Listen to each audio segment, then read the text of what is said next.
शहर चुनावी सफर में इस वक्त हम मौजूद हैं राजनांदगांव में और मेरे साथ बीजेपी कांग्रेस के साथ में आम लोग मौजूद हैं। हम बात करते हैं यहाँ पर कौन से मुद्दे हैं जो विधानसभा चुनाव में छाए रहेंगे।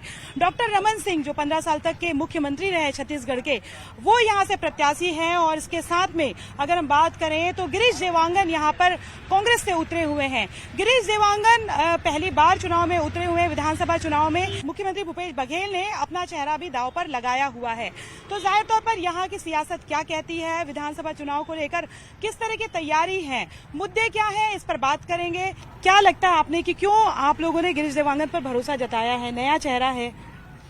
गिरीश देवांगन जी किसान पुत्र हैं, राजनांदगांव उनका मामा घर है, वो यहाँ के भांजे हैं और लगातार कांग्रेस के बीच आते रहे हैं। हमारे वरिष्ठ नेता रहे, पहले संगठन में महामंत्री उपाध्यक्ष की भूमिका में भी रहे हैं और आज खनिज विकास निगम मंडल के अध्यक्ष भी रहे और लगातार कार्यकर्ताओं के साथ, यहाँ के नेताओं के साथ लगातार संपर्क में रहे, जनता के बीच जाकर, समाज के बीच जाकर लोगों की समस्याएं सुनी और भूपेश बघेल जी की जितनी जन कल्याणकारी योजना है उनको पहुंचाने का काम भी निरंतर गिरीश देवांगन जी ने राजनांदगांव में रहकर किया है। क्या लग रहा है आपको कि यहाँ पर कौन से ऐसे मुद्दे हैं जिसको लेकर आप लोग जो है वो चुनावी मैदान में उतरेंगे? ये 15 साल का कार्यकाल रहा है भारतीय जनता पार्टी का। उन्होंने बहुत सारे मुद्दे ऐसे ऑलरेडी कांग्रेसियों को दे के रखे हैं। उस समय डॉक्टर रमन सिंह जी ने कहा था कि मैं यहाँ पे बहुत बड़ा स्टील प्लांट से बड़ा प्लांट लाऊंगा, मेट्रो ट्रेन चलाऊंगा। वो तो आज तक धरातल पे कुछ दिखा नहीं। बीजेपी के लोगों से बात करते हैं। आप ये बताइए कि क्या मुद्दे हैं जिनको लेकर आपको लगता है कि आप विधानसभा चुनाव में जाएंगे? हम तो इस तरह देखते हैं कि पिछली बार करुणा शुक्ला से 10-15 हजार से जीते थे, इस बार 50 हजार से डॉक्टर साहब बैठे ठाले जीत रहे हैं। जेम्स बॉन्ड की पिक्चर देखते थे, नए नए रहस्य खुलते थे। यहाँ तो फिर नया रहस्य खुल गया कि गिरीश देवांगन आ गए। कोई अस्तित्व नहीं। 15 दिन तो उनको ये जानने में लगेगा राजनांदगांव में कौन गिरीश देवांगन है। 15 महीना उनको ये जानने में लगेगा खुटेरी कहाँ है, डीला पहरी कहाँ है। गिरीश देवांगन जी को कोई अस्तित्व नहीं रह गया है, कोई औचित्य नहीं रह गया। जो जीत थी पहले से सुनिश्चित थी, अब तो दुगने मतों से हो गया। कांग्रेस पर बस कोई मुद्दा ही नहीं रह गया। निखिल द्विवेदी जी खड़े हैं, जीतू मुदलियार नहीं आए हैं, हेमा देशमुख नहीं आई है। अरे इनको दे देते तो राजनांदगांव की कांग्रेसियों की इज्जत रह जाती कि भाई कोई तो लड़ने लायक है। कांग्रेस में तो अभी तक कैंडिडेट तैयार नहीं है रमन सिंह जी के विरुद्ध लड़ने के लिए। कह रहे हैं कि वो राजनांदगांव के भांजे हैं। ये मैं बोला ना, जेम्स बॉन्ड में पिक्चर देखते थे ना, नया कोई रहस्य आएगा, जासूस आएगा, कुछ नया खुलेगा। वैसे ही आज पता चल रहा है हम लोग को कि वो भांजे हैं करके। और मजे की बात, जो उनके मामा है ना, वो भाजपा के हैं भाई। जो मामा है उनके भाजपा के हैं। तो ऐसा मामा भांजा का रिश्ता अपनी जगह, हार जीत अपनी जगह। 100% डॉक्टर रमन सिंह 50 हजार मतों से जीत रहे हैं। और राजनांदगांव में इतने मुद्दे थे, अब सबसे बड़ा मुद्दा क्या हो गया? गिरीश देवांगन कौन, गिरीश देवांगन कौन। ऐसा नहीं, आपके सामने मैं राजनांदगांव का विकास बता दूंगा। ये देखिए छात्रावास, कन्या छात्रावास डॉक्टर रमन सिंह जी की ही देन है, जिसके कारण ये आज छात्रावास हुआ है। तो अभी सरकार मेन मुद्दा ये है, चालू कौन करवाया? देने वाली क्या बात है मैडम? वो सरकारी हॉस्पिटल भी बना के चले गए थे, वहाँ कोई मशीन नहीं था ना, कोई डॉक्टर नहीं था, बिल्डिंग बना के दे रहा हूँ, जवाब दे रहा हूँ, उसका भी जवाब दे रहा हूँ। सरकार चेंज हो गई, कांग्रेस की सरकार आ गई तो इनके नेता आके उद्घाटन कर दिए, बस बाकी बना रमन सिंह के ही देन से ही है वो। दूसरी चीज, इस बार पूरे छत्तीसगढ़ में परिवर्तन की लहर दौड़ पड़ी है और भारतीय जनता पार्टी निश्चित ही बहुमत से जीतेगी। वो परिवर्तन मेरे मित्र कह रहे हैं, मैं उनकी बात को थोड़ा खटास करता हूँ। कांग्रेस ने बहुत काम करी है।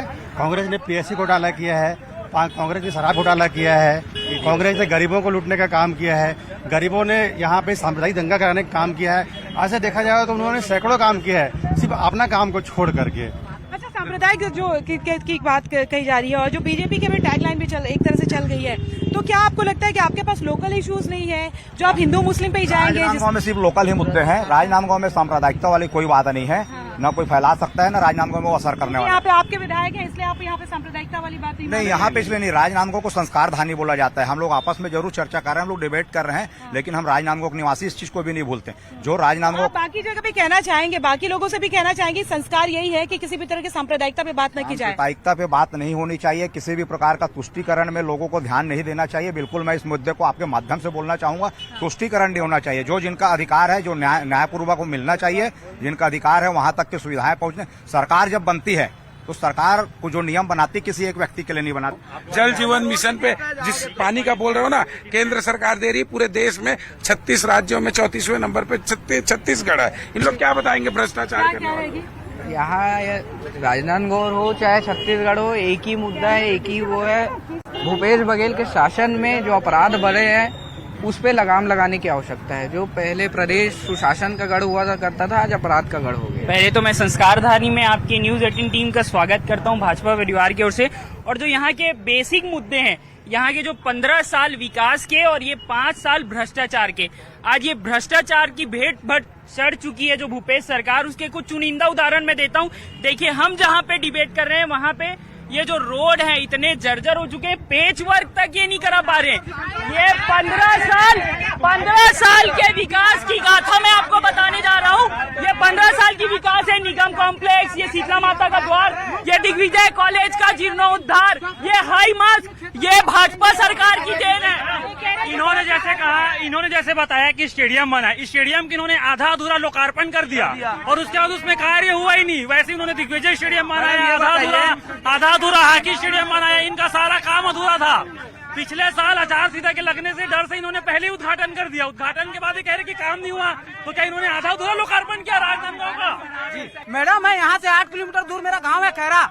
आज मेरी उम्र 25 साल है, 20 साल से विधायक है डॉक्टर रमन सिंह जी। 20 साल में एक बार भी चुनाव प्रचार किया, आज तक कोई भी चीजों के लिए डॉक्टर रमन सिंह मेरे गांव में नहीं आए। ये गलत बोल रहे हैं, गलत है। और ये लोग हर बार बोलते हैं कि रमन सिंह 50,000 वोट से जीतेंगे, रमन सिंह 50,000। पिछले बार जब करुणा शुक्ला जी आई थी तो ये लोग कहते थे कि हम 50,000 से जीतेंगे। इनका लीड घट के 20,000 लीड कम हो गया, आज 15,000 पे आ गए हैं।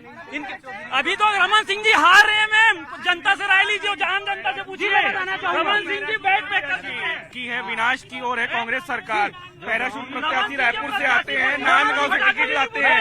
और आपको क्या लगता है, सेटिंग है? सिर्फ सेटिंग है, नांदगांव से सेटिंग है। डॉक्टर रमन सिंह और सेटिंग है, सरकार के भी सेटिंग। डॉक्टर साहब से कांग्रेस डर चुकी है, इसीलिए वॉक ओवर दे दिए। नांदगांव से एक ही चीज दिख रही है, रायपुर से ला के नांदगांव में टिकट दिया जा रहा है। नांदगांव के लोकल नेताओं को कोई नहीं। मैडम, मैं किसी पार्टी से नहीं हूँ, आम नागरिक हूँ। भूपेश सरकार ने अनियमित कर्मचारियों को नियमित करने का वादा किया था, वो वादा पूरा नहीं किया, इसलिए हम लोग को बहुत नाराजगी है अनियमित कर्मचारियों को नियमित करने के लिए। आपको लगता है कि कर्मचारियों के नियमितीकरण का एक मुद्दा रहेगा, इसके अलावा क्या मुद्दे रहेंगे आपको लगता है? तो शहरी विकास कम हुआ है। मतलब विधायक तो वो थे, अभी कम हुआ है। उसके पहले 15 साल तक मुख्यमंत्री रहे। हाँ, नहीं, पहले हुआ है, अभी कम हुआ है, अभी भी हुआ है। आप बता दीजिए, डॉक्टर रमन सिंह क्या राजनांदगांव में पैदा हुए हैं? राजनांदगांव में हुए हैं, उनका जवाब दे दे। डॉक्टर रमन सिंह दिखते क्यों नहीं है राजनांदगांव में? मेन मुद्दा, डॉक्टर रमन सिंह जी ने हॉकी स्टेडियम बनाया। खुद के प्रदेश के प्रधानमंत्री गुजरात में रहते हैं और वो जाते हैं वाराणसी चुनाव लड़ने। पार्टी चुनाव लड़ती है, कार्यकर्ता चुनाव लड़ता है, कोई नेता चुनाव नहीं लड़ता है। यहाँ पंजा छाप का निशान चुनाव लड़ रहा है, भूपेश बघेल जी का विकास चुनाव लड़ रहा है, सामान्य कार्यकर्ता चुनाव लड़ रहा है। गिरीश देवांगन जी भले बाहर के होंगे, लेकिन वो राजनांदगांव की जनता के सुख दुख में खड़े होने वाले व्यक्ति है। रमन सिंह जैसे एनएसजी सुरक्षा के बीच में घूमने वाले व्यक्ति नहीं है। राजनांदगांव कवर्धा लोकसभा में आता है, हमारे प्रत्याशी बाहर के नहीं है। मैं इनसे पूछना चाहता हूँ कि देवांगन जी कौन से मोहल्ले में रहते हैं राजनांदगांव के, जो बाहरी नहीं मानते? डॉक्टर रमन सिंह प्रत्याशी घोषित होने के बाद 3 दिन तक के राजनांदगांव में नहीं आए थे। जिस दिन हम प्रत्याशी घोषित हुए 3 दिन राजनांदगांव में नहीं आए थे, और राजनांदगांव की क्या बात करेंगे?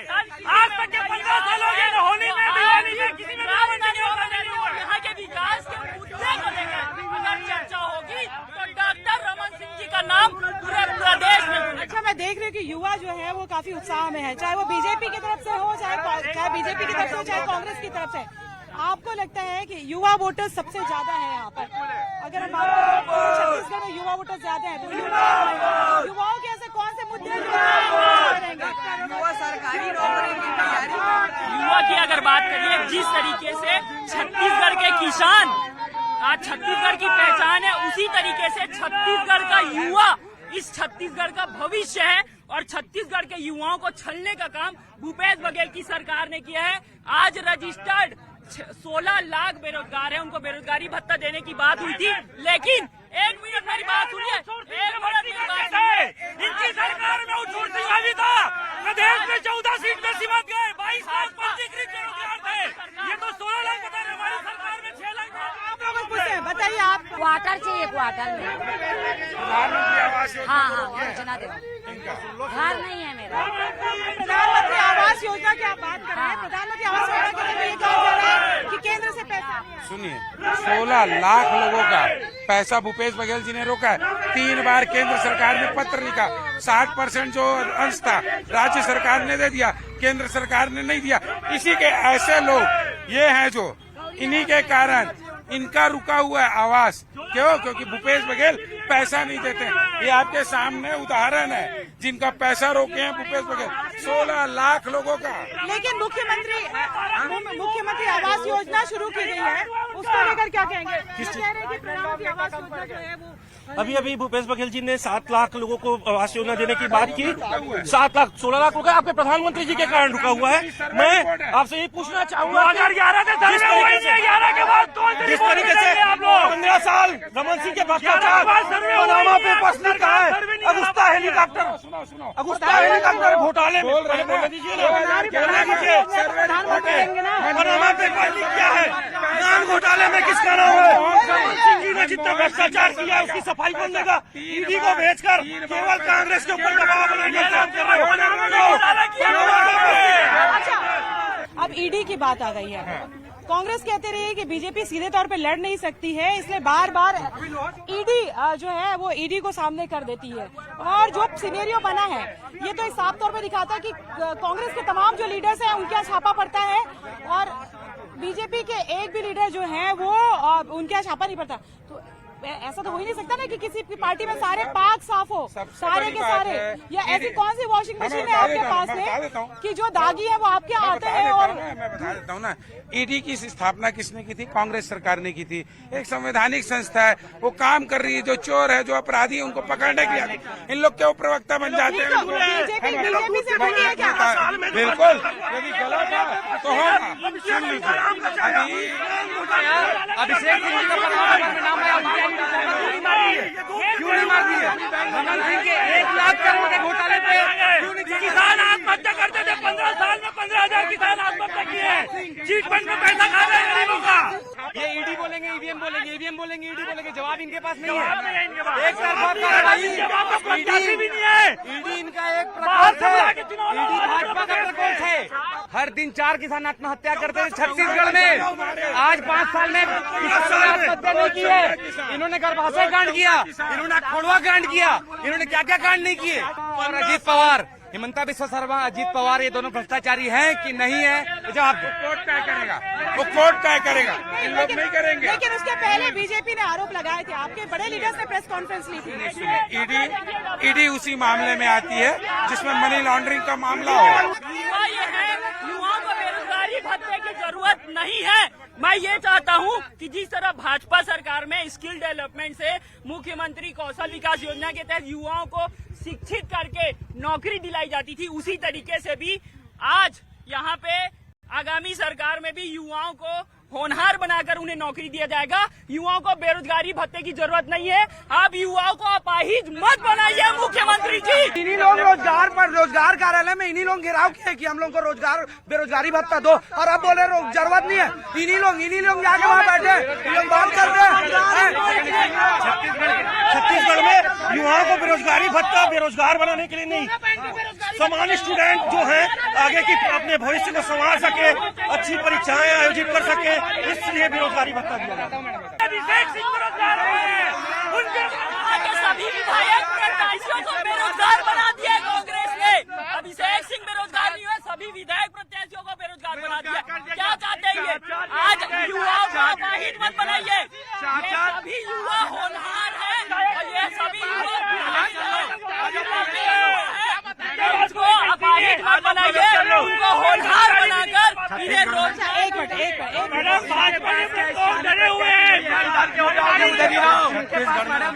मिनट ऐसे बात नहीं। एक मिनट, अपराध बहुत बढ़ गया और हर गली हर शहर में यहाँ पे दारू बिक रहा है।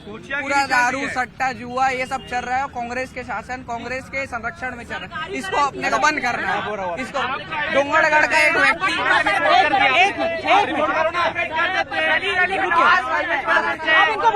अब इनको बोलने दीजिए। ये बताइए, शराबबंदी की बात, वादा तो किया था सरकार ने, शराबबंदी की थी, का वादा किया गया था। शराबबंदी को लेकर शराबबंदी को लेकर कांग्रेस पार्टी का स्टैंड ये है कि हमने एक कमेटी बनाई है, जो कमेटी ये निर्णय ले रही है कि किस तरीके से पूर्ण शराबबंदी की जाए। गुजरात की तरह शराबबंदी ना की जाए कि शराबबंदी का ढकोसला किया जाए और गली गली में शराब बेची जाए। इस तरीके का काम कांग्रेस पार्टी नहीं करना चाहती। कांग्रेस पार्टी पूर्ण शराबबंदी की ओर अग्रसर है। वो ऐसी शराबबंदी करना चाहती है कि जिससे शराबबंदी हो तो पूर्णतः शराबबंदी हो, ऐसा ना हो कि गुजरात मॉडल की तरह शराबबंदी हो। योजनाबद्ध रूप से काम हो रहा है, योजनाबद्ध रूप से काम होता है। इनके जैसे नहीं कि एक दिन रात को 8 बजे सूट बूट लगा के आए बोले आज रात 12 बजे से नोट बंद, और उसके बाद लोग में लाइन में मर जा रहे हैं। कुछ भी हो उसका कोई जिम्मेदार नहीं। बेरोजगारी की इन्होंने बात की ना। मैडम एक मिनट मैडम, बेरोजगारी का मैं बताना चाहूंगा। बेरोजगारी दर 22% बेरोजगारी दर जो है इनके समय पे थी। पिछले 5 साल में उतर के अब आधा प्रतिशत रह गई है। उन आधा प्रतिशत को भी हम भत्ता देके के संबल दे रहे हैं कि आने वाले समय में वो भी नहीं रहने चाहिए। 22% किसको मिला भत्ता? ऐसे नियम बनाए हैं कि अगर 100 में 5 को मिल गया तो सोने से किस्मत लिख के लाए वो, उन लोग को मिल गया। 100 में विधायक ही इनसे सुरक्षित नहीं रहती है तो छत्तीसगढ़ की जनता क्या खाक सुरक्षित रहेगी? इनके विधायक का 26 साल को चाकू मार दिया गया था। बताइए, जब विधायक ही सुरक्षित नहीं है छत्तीसगढ़ के कार्यकाल में तो आम जनता क्या सुरक्षित रह पाएगी? क्या मैं पूछता हूँ। महिलाओं की बात होती तो निराश्रित पेंशन की इन्होंने बात की थी कि उसको भी बढ़ाया जाएगा। आज देख लीजिए, महिला यहाँ पे सुरक्षित नहीं है। आज जगह जगह पे दारू बिक रहा है। महिलाएं घर से निकलने के लिए भी सोचती हैं कि कोई भी पी खा के आके उनके ऊपर कुछ भी हमला कर देगा। इनकी विधायक सुरक्षित नहीं है तो आज महिला इस राजनांदगांव में क्या सुरक्षित होगी इनके सरकार में? अच्छा, ये बताइए कि अब महिला सुरक्षा को लेकर बात की जी, इन लोगों ने महिला सुरक्षा कहा। डॉक्टर रमन सिंह के साथ 20 सिक्योरिटी गार्ड रहते हैं, चन्नी साहू के साथ 2 रहते हैं। तो सबसे ज्यादा सुरक्षा तो डॉक्टर रमन सिंह ही रहेंगे ना कि चन्नी साहू। आप बताइए। ये जिस तरीके से आरोप लगा रहे हैं कि हमारे सरकार में महिला सुरक्षित नहीं है, इनकी सरकार में 2013 में नक्सल कांड हुआ, दरबा नक्सल कांड, जिसका मुख्य गवाह मैं भी हूँ। विद्याचरण शुक्ल जी की गाड़ी में था। कांग्रेस के नेताओं को चुन चुन कर मार दिया गया। आज तक उसकी जांच कंप्लीट नहीं हो पाई और ये लोग आज महिला सुरक्षा की बात करते हैं। पूरा प्रदेश के कांग्रेस के चुन चुन के नेताओं को मार दिया गया। आज वो जांच का विषय है, झीरम कांड जो आज जांच का विषय है और जांच चल रही है। उसमें कौन बचा है कौन नहीं बचेगा ये जांच का विषय है। ये अगर महिला की बात कर रहे हैं, हो सकता है सरकार जाने का कारण वो सुरक्षा में चूक रही हो, लेकिन वर्तमान में कांग्रेस की सरकार है। यदि अगर उनकी महिला विधायक सुरक्षित नहीं है तो मैं पूरी छत्तीसगढ़ की महिलाओं से अनुरोध करूंगा अपनी सुरक्षा के लिए भारतीय जनता पार्टी की पुनः सरकार बनाकर महिला सुरक्षित महसूस करेंगी जिस दिन भारतीय जनता पार्टी की सरकार इस प्रदेश में बनेगी। भारतीय जनता पार्टी पूर्ण रूप से सरकार बनाएगी और 75 प्लस 50,000 वोट 75 प्लस से जीतेंगे और नांदगांव में रमन सिंह 100% जीत लीजिए। कहाँ पड़े हो चक्कर में? कोई नहीं टक्कर में। जमानत जब्त है। ये लोग बोलते सिर्फ जीतेंगे। करुणा शुक्ल जी आई थी तब भी कहते थे, लेकिन 39 का लीड 15,000 में आ गया। अब साहब रमन सिंह चुनाव हार रहे नांदगांव से।